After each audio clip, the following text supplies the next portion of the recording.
Thank you everyone for joining us today. I know the 4 p.m. slot is when we start to hit a wall, so I appreciate, and I know Mary Jane appreciates your attendance as well. So as Mark said, my name is Carly Finkel. I'm the Associate Director of Instructional Design and Technology, and my colleague Mary Jane Murphy-Bowne and I are excited to be presenting on this topic today. So let's take a quick look at our session agenda. So we will review our session goals in just a moment. And then we'll introduce a 3-tiered approach that Mary Jane and I have developed for inclusive and interactive syllabus design. And the reason that we wanted to focus on this topic is because we feel that the syllabus is often a lost opportunity to engage students right from the get-go in your teaching. We have both taught before, Mary Jane and I, and we know the feeling of when your students don't engage with your syllabus or they're not using it as a useful course resource. So we're looking for ways to sort of engage them in that material, not just once at the beginning of the semester, but as an ongoing living resource. So we have a 3-tiered approach to how you might do some of those tasks. But before we get started, we're using Slido for some polls during this presentation. So for our first poll, you can either join us at slido.com with that number or scan it with the QR code with the smartphone. For our first poll, please tell us your goal for joining this session if you can summarize it in one word. We'll give you a few minutes to see those responses coming in. With a word cloud like this, you see the largest word is the one that's getting the multiple responses. So we're seeing engagement here, exploring, equity, support, communication, retention, accessible design, re-energize, increasing, and learn.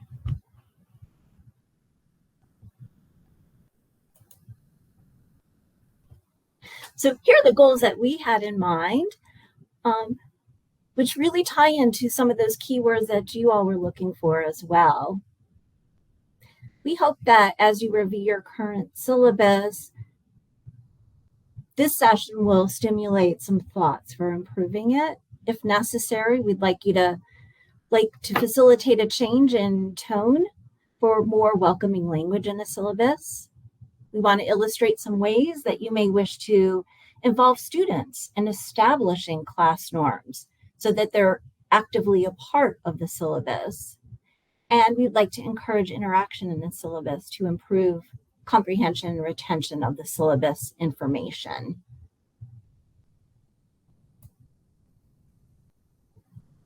As we said, we'll approach the syllabus redesign with a 3-tier approach. The tiers have increasing levels of time constraints. So the first tier that we'll cover is quick fixes. For the second tier, we'll look at evaluating the tone of your syllabus. And in the third tier, we'll look at the interactive elements that you may wish to include.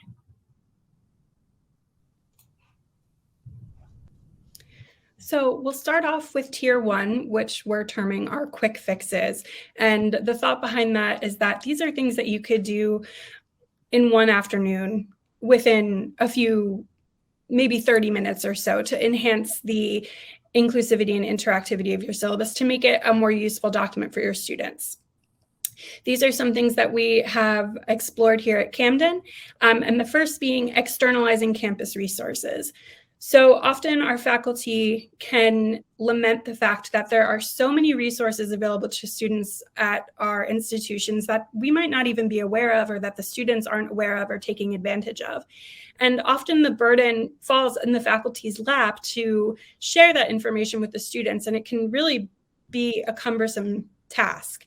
So one thing that we tried here at Rutgers Camden in the recent semesters is to externalize the campus resources and to alleviate that burden from the faculty.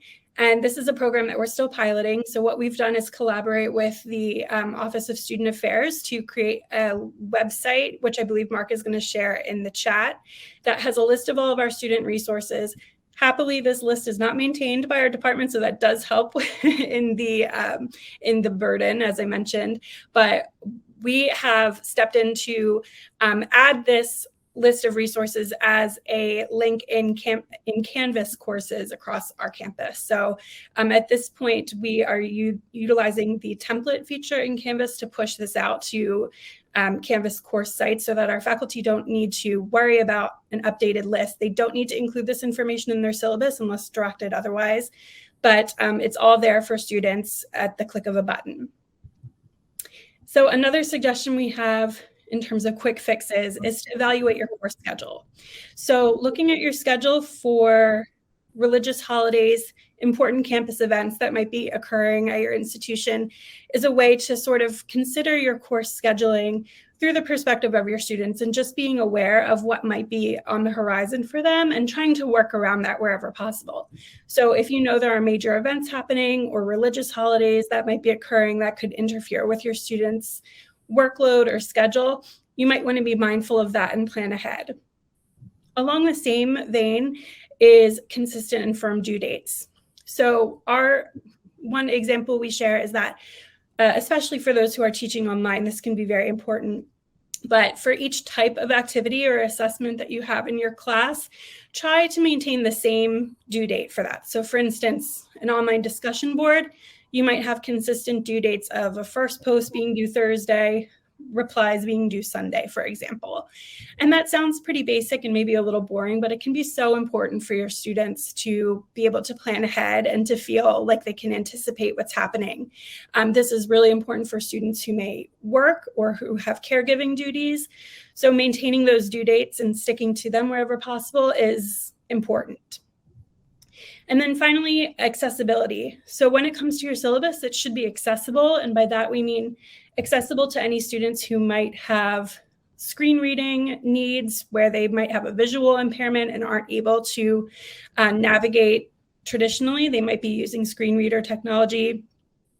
There might be other needs to consider. So Mark, I believe, has another link to share in the chat, which is the accessibility checklist from Rutgers here. So that's a really excellent resource with great suggestions about how you can evaluate your syllabus for basic accessibility. And these 4 steps, again, I said quick fixes, some of them may be a little quicker than others, but they are the first steps you can take towards a more inclusive syllabus. And you know, these were things that should be approachable for most of us, we hope. So that is our first tier, the low-hanging fruit, if you will, but nonetheless very important. Are there any questions or comments in the chat? And we'll pause after each of our tiers to give people a chance to react or share their thoughts. I see Gloria mentioned that she loves the Canvas templates. They are very useful. And we're sort of still on the beginning phase of exploring what all we can do with those templates. So it's a very useful feature for instructional designers. I see Crystal asked, are Canvas templates a default offering for Canvas? Crystal, I believe that is default functionality. However, you may need to discuss with your Canvas administrators at your institution about how they're maintained and used there. So I think it can kind of depend what your institution's policies are. For instance, at Rutgers, each unit or each campus rather has sort of different departments that maintain their Canvas instance more or less, so it can vary place to place or school to school. All right, well, if there are no questions or comments about Tier 1, we'll move on, and I'll turn it over to Mary Jane.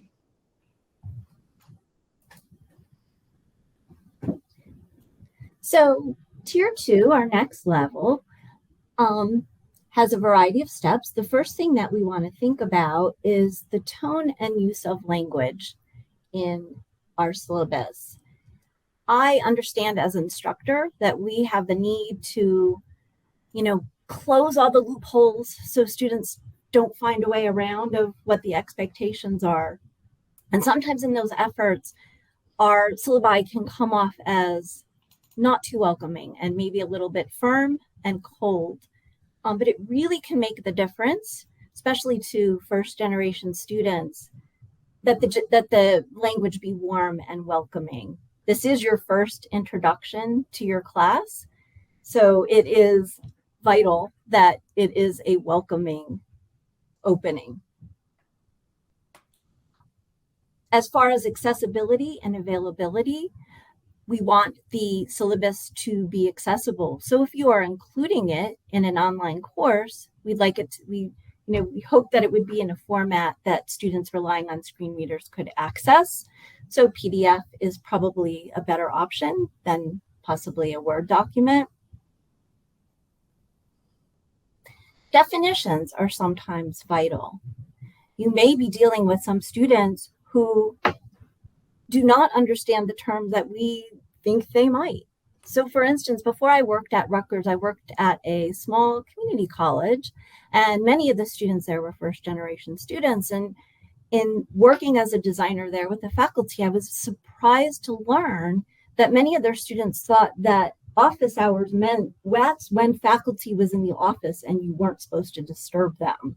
So these students weren't making use of this valuable resource because they didn't know what it meant. So just simply by adding some definitions in your syllabus, defining what office hours are and how they can be used and what your goal is for students from using them can make all the difference in those being put to use.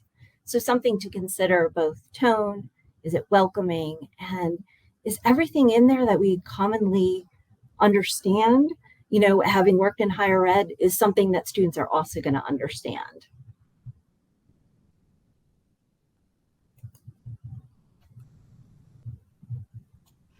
So our next exercise, and apologies, we're trying to keep everybody engaged and active in our session, so we're putting you to work.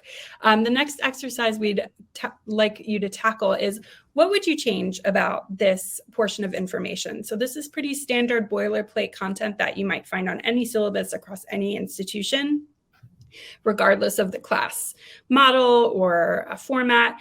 But I'm going to challenge you to look at this text and see, is there room here to increase the inclusivity or the welcoming tone that Mary Jane spoke about?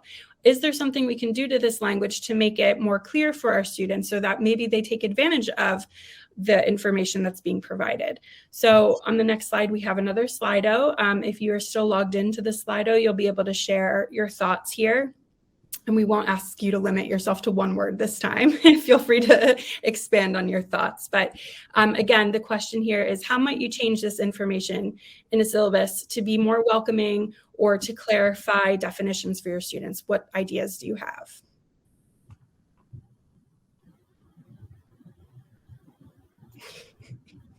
So yes, BSB. What does BSB mean? Does it mean Backstreet Boys? I don't know.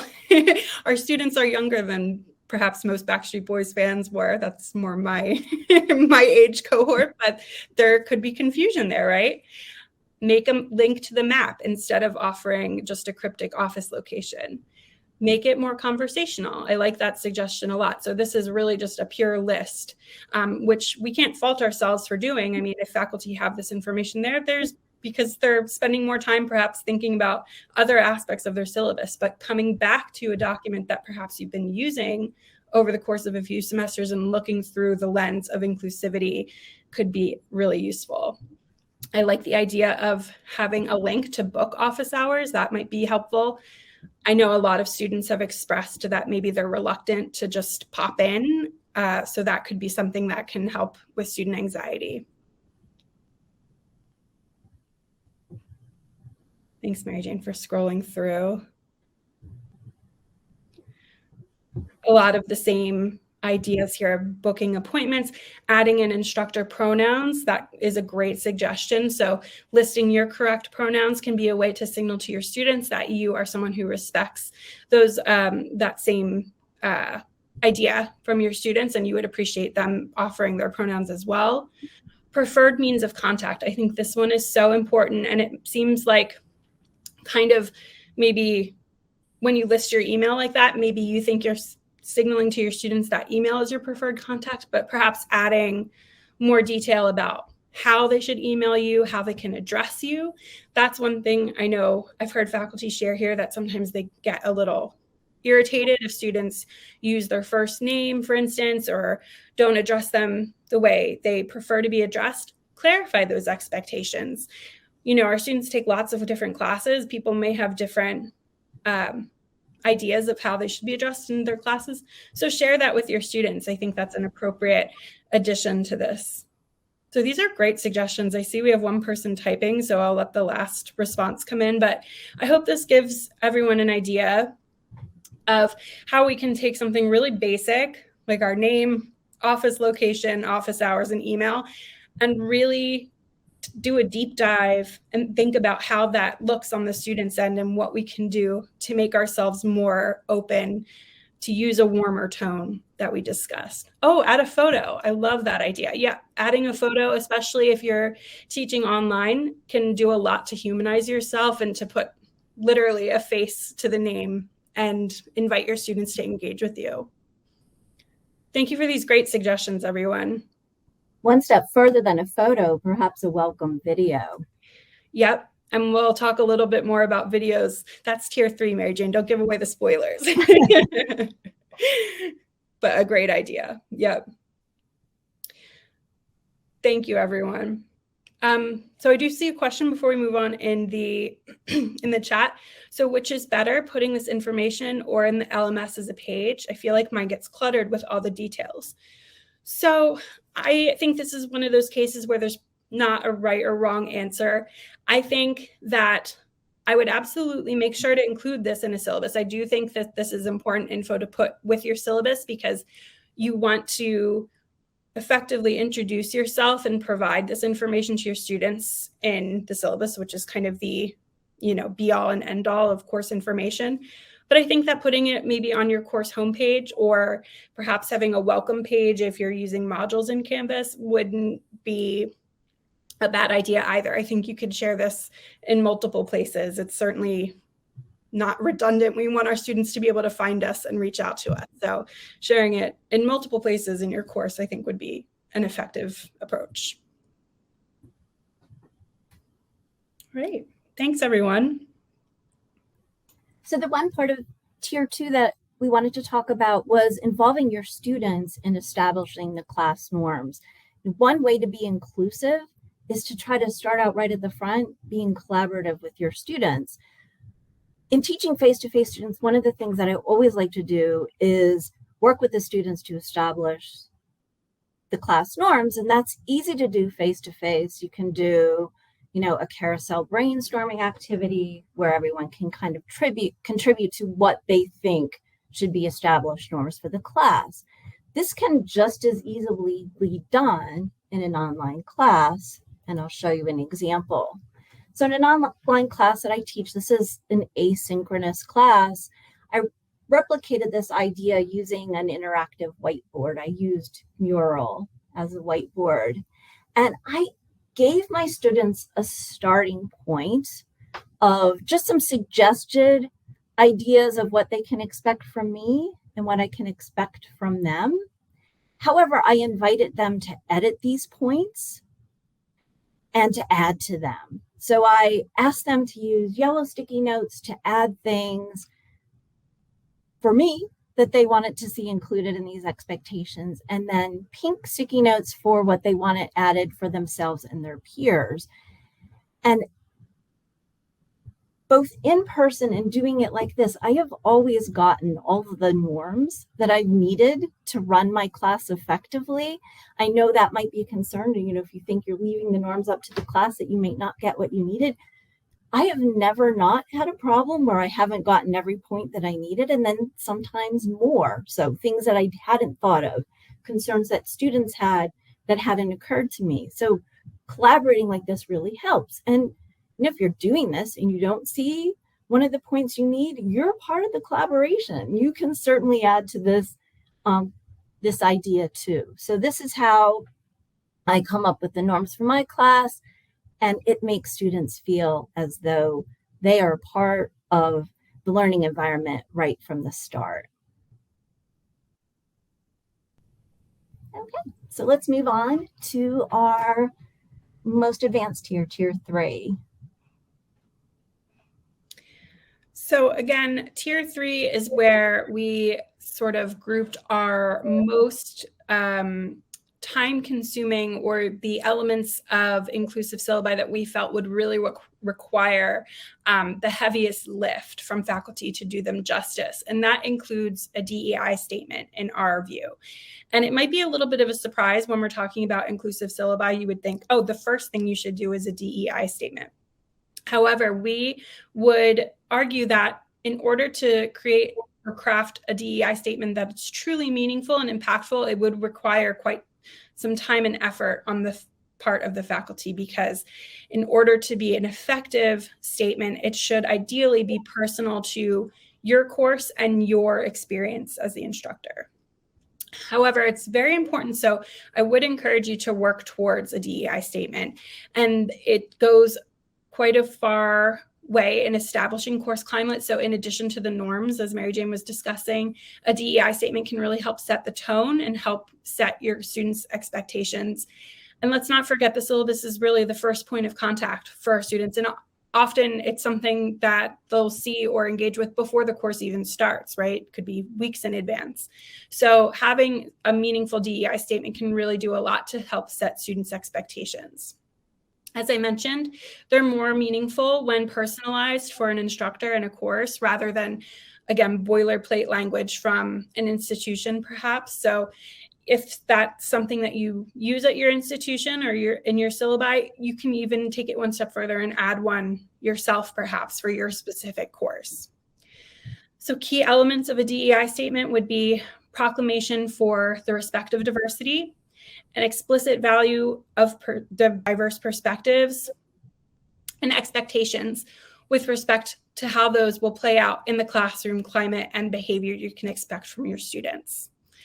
And I'll take just a moment to talk a little bit about the valuing of diverse perspectives, because one thing that we've heard from faculty in our work is that, sometimes we work in disciplines or content areas that may not offer the breadth of diverse perspectives or resources.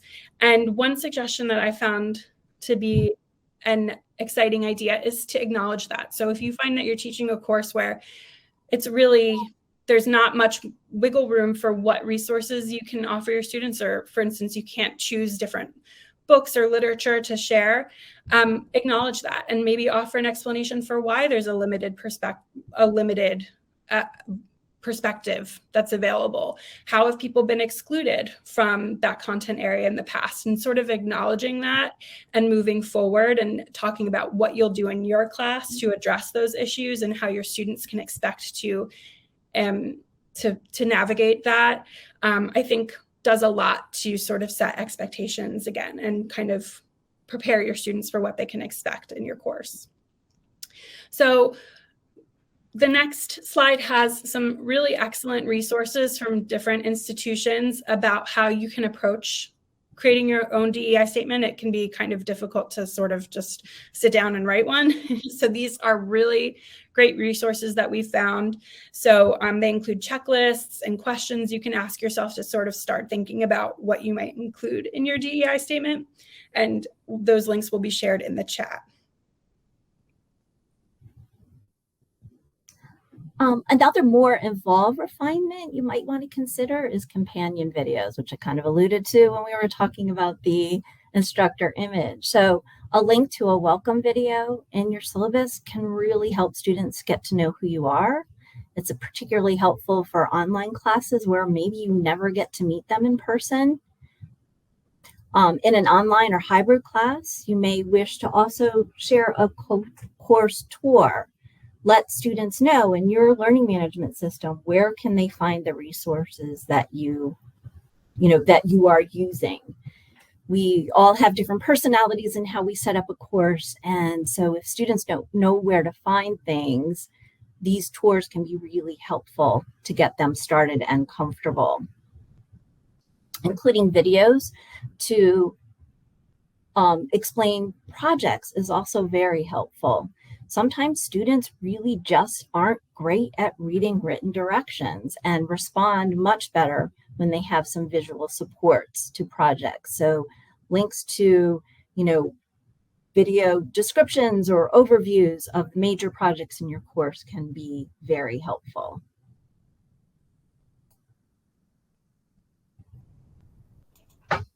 So in addition to videos, adding a multimedia element, you can also leverage different ed tech tools to add another layer of interactivity to your syllabus. So if you're someone who is looking to really engage students, and by engage, I mean have them interact with your syllabus, these are two tool suggestions that we have that you might be interested in exploring. So the first one that I'll mention is called ThingLink, which is a tool that allows you to layer interactions over an image or a PDF.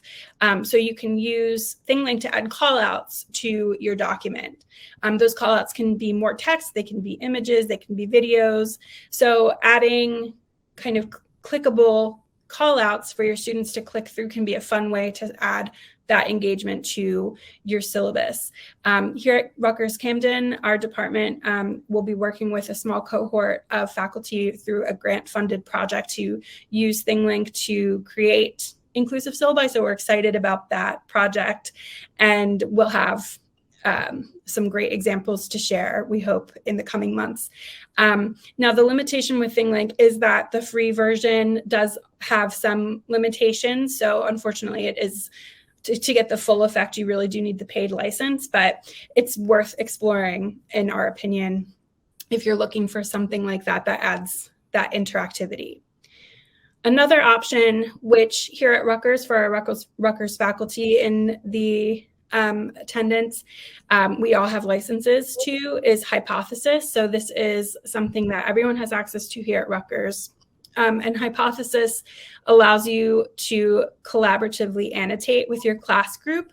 So if you offer your students the syllabus document, they can actually collaboratively annotate with each other and yourself as the instructor here. So this is a great opportunity to maybe do like a syllabus reconnaissance activity where you're asking them to go into the document and find certain information and share it out. Or perhaps you could have them ask questions about the syllabus along the annotations, and we've seen student peers respond to those questions. So again, we're looking to alleviate some of the burden that we find as faculty. That's a great way to have your class kind of answering their peers' questions. And then the other nice thing about using Hypothesis with your syllabus is that it turns it into an assessment, which means that they are responsible for engaging with it. They need to complete this activity using Hypothesis through Canvas. So you are guaranteed that they've at least put their eyes on it. We're leading the horses to water, and where they go from there is up to them, right? But we love Hypothesis. I think it's a great opportunity to use it from the get-go with your syllabus, especially if you plan on using it in your course for other readings. So ThingLink and Hypothesis, two examples of tools that we think lend themselves well to making your syllabus more interactive. And we have just a quick glimpse of what ThingLink looks like, because that one may be a little bit harder to visualize. But here you see this instructor has created kind of a graphic cartoon of their syllabus, which is a fun way to approach it. And those yellow circles with the represent the call outs there. So when the students click on those call outs, it pulls up more information about that particular element of the course. So again, increasing engagement with the document, presenting that information in a fun way. And both of those tools, by the way, are accessible, which is important for us. So anybody who's using screen reading technology or other adaptive tech would be able to engage with it as well. You're able to get to this ThingLink using the QR code, and I believe Mark will put the link in the chat as well. If this cartoon example doesn't really fit your aesthetic, it's really quite possible to make a more conventional appearing interactive syllabus as well. This was just one example that we chose to share of a college level syllabus. Another option you might want to consider, which is more work involved, would be a web-based syllabus. So using some kind of web design tool to create a web-based syllabus that can be linked in your LMS is beneficial, because then it can be accessed both through the LMS and then outside of the LMS as well. And we know that students are using phones and tablets. So if a web-based syllabus is easy to access from a tablet or a phone, maybe all the better for them to be revisiting your syllabus in that way. It's also easier with a web-based syllabus to incorporate multimedia or accordion drop-downs or buttons that just organize the information a little bit better, make it more visual and less text-based, overwhelming, and more likely for students to interact with. I've used this approach for an online course that I designed and now teach at Stockton University. You can see the current version of my web-based syllabus by using the QR code, or I believe the link will be shared in the chat. Keep in mind, this is made using Google Sites, which does not scale terrifically for phones, but I did choose that tool because it's free. But if you use your phone in a horizontal view instead of a vertical view, you will get a better view. So when I was designing this course, I used this as one of 3 strategies that I wanted to use to improve diversity, equity, and inclusion in the way the course was designed. So I was hoping that this approach would provide a warm welcome, would provide transparent information for this course. And I had remembered, getting text-heavy syllabus, beginning of a course, and feeling very stressed out. I wanted this to be more welcoming, more calm, and a better start for students to start the class. So one of the research evaluation tools that I used as a follow-up to introducing this as the syllabus in the class was an anonymous survey. And in the survey, students did agree that this strategy did make them feel welcome in the class.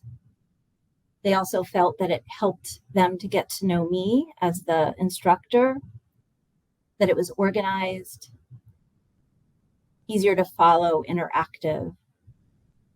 But the big surprise to me, I was so excited about providing this better syllabus that students were going to actually use, that I could add to as I needed to throughout the semester if that became necessary. And one of the feedback pieces that I got was, hey, I really wanted a printable version too. Hadn't done that and hadn't even occurred to me because I was so excited about using this approach.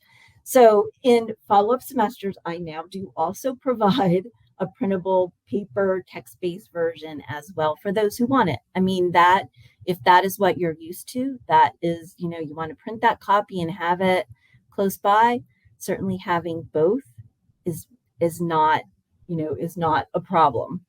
So one thing I learned in introducing the syllabus to my online class. So there was a comment from Emily about your web-based syllabus, Mary Jane, using color and headings in a consistent way that might be appreciated by some of our neurodivergent students, which is a great consideration to take. Catalin commented that she just also made a liquid syllabus using Google Sites and said it was great. So I'm assuming she had a very positive experience with that. And then there was a question from Yvonne a little bit earlier that asked, how do you access Hypothesis? So that tool, if you are Rutgers faculty, is available as an external tool in our Rutgers campus instance here. So I think you would be able to address any questions about Hypothesis to your local unit's instructional designers, and they would be happy to help you with that. Right. And then, Mary Jane, there seems to be a question about just the idea of a liquid syllabus, if you want to tackle that briefly, I think, before we get into our next activity. Sure. So a liquid syllabus is a little bit different than an interactive syllabus, web-based syllabus. A liquid syllabus is when you kind of take that even one step further and have it be like a living, breathing document that changes as the semester goes on. So, maybe you're finding students have a weakness in a certain area. You can add resources that you hadn't thought about before the semester started, and the idea of a liquid syllabus. So this is, the liquid piece of it is it's changing and evolving based on the needs of a particular group, which can easily be done in a web-based syllabus, because it's not like printing up a new version of your paper syllabus. It's easier to adjust and edit. So the idea of a liquid syllabus that would change and adapt to the students, definitely going with a web-based format is the way to go.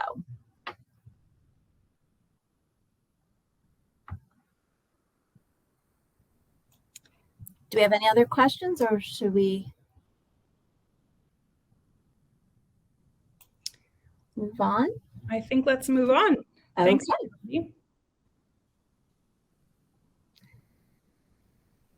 So for this poll, we just kind of wanted to see from you which strategies might you consider using. So you can select any of the possible strategies that you would use, and we'll kind of get a running percentage of who might be thinking about what approach from our 3 tiers.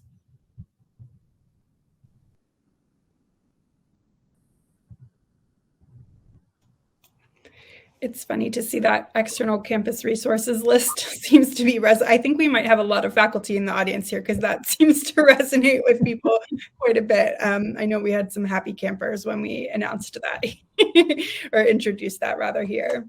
I mean, if you can decrease the length of your syllabus by pages by externalizing some of those resources. Right. And I think just the pressure of having to feel like it's your responsibility to know what every office at your institution or on your campus offers it's a lot. So yeah, that's a project we were very happy to participate in. Yeah, as Joy said, especially if you're not the one updating it. That really is great. We just push it out. So we're happy to present it and happy to let student affairs maintain it.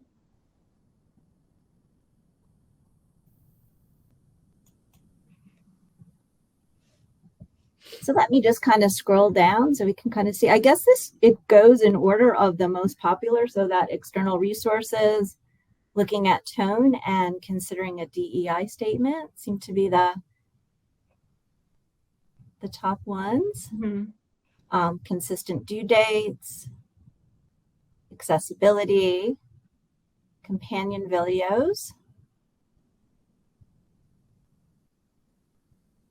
class norms, web-based syllabus, course schedule, thing link, and hypothesis. It's interesting. The top 3 responses, I think we had one from tier 1, one from tier 2, and one from tier 3. So everybody kind of picked one from our 3 tiers, which is nice. Our 3-tiered approach seems to be working. But yes, thank you everyone for sharing your thoughts.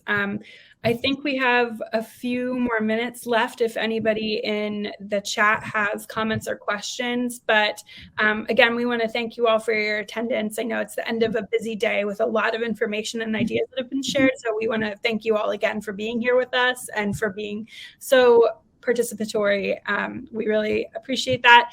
Any thoughts or questions you might wish to address to Mary Jane or I, you can email us at idt@camden.rutgers.edu, and we'd be happy to engage with you there. So thanks all so much, and I hope you have a great rest of this not quite sunny day, but enjoy the extra light that we have. Thanks all.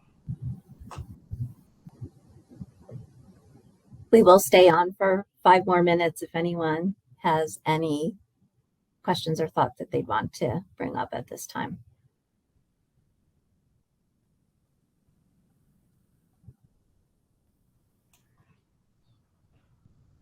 Mary Jane, can you go back a slide so we can take a look at the results again?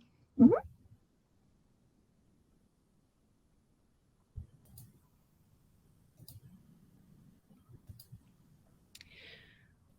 So I see Crystal asked, is there a certain amount of pages we should shoot for, like a resume with a syllabus?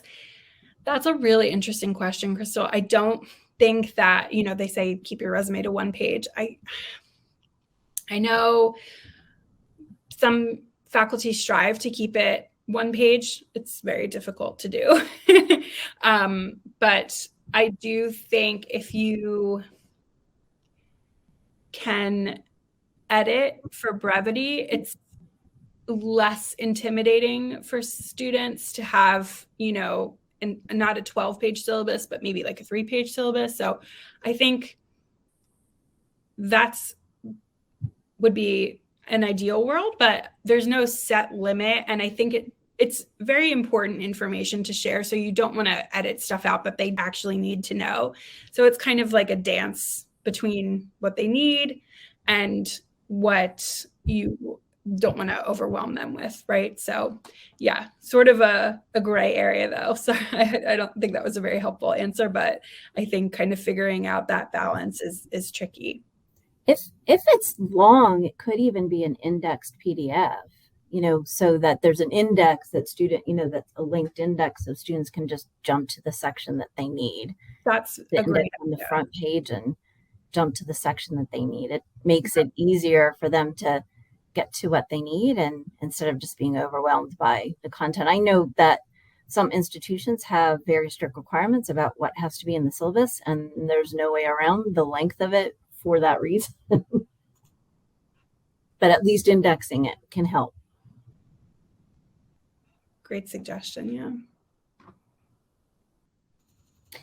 I think too, there was a question earlier about hypothesis, and we are fortunate to have a license here at Rutgers, but if you're at an institution that doesn't, I know that if you are in touch with Hypothesis, I think it's Hypothesis EDU. They were here as a sponsor for the conference, but they will work with individuals or departments for a reasonable license. I believe that it, really started as an open resource. It can be used without a license. It's just more challenging within the learning management system. And I know that they are good at working with groups where there are not licenses at an institutional level.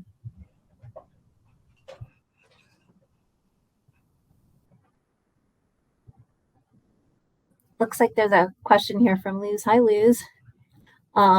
Likes the idea of a liquid syllabus and wants to implement. How much is too much? I think the beauty of, using a web-based syllabus is that you can put a lot of that content into, accordions or buttons, so it shrinks it down. It makes it a lot less, you avoid a lot of that cognitive overload by, organizing it. So I think that with the liquid syllabus, you can hit your major points. I think I have 5 pages on mine that kind of covers everything that needs to be there, but a lot of it is, with accordion, so that it's not like a lot of text. I think we're at our 4:50 time period now, so I guess we can call it for now. Thank you so much, everyone, for attending our late afternoon session. Thanks again, everybody.